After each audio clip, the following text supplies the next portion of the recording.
Hello， 我是迪拜小林。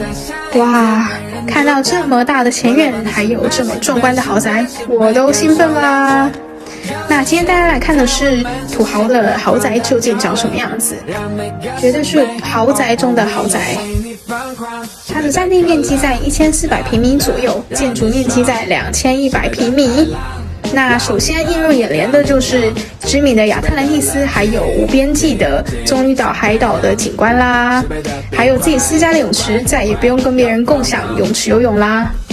那豪宅进门就是我们的一个瀑布水墙，绝对的充满灵气大气，朋友来时也是赚足面子。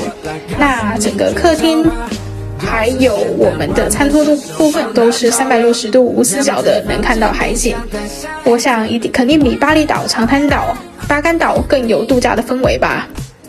那值得一提的是，别墅的不管软装或是硬装使用的质量都是够硬的，包含爱马仕的瓷砖分体的家具，还有德国进口的知名电器品牌西门子。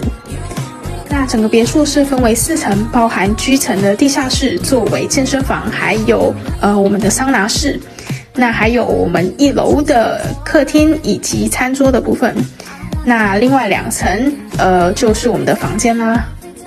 我想这么大的别墅，每天来回3圈都不用去健身房，也够锻炼了吧？那剩余的画面太美，我不说，你来看。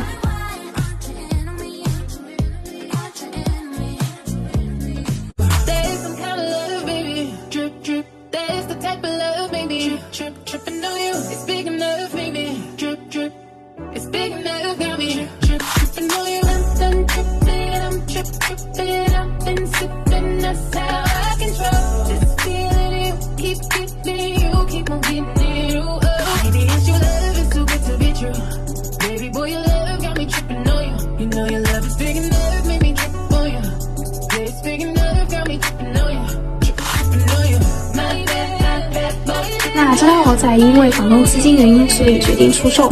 那迪拜还有很多像这样的特别豪的豪宅，欢迎联系小林，小林带你看豪宅。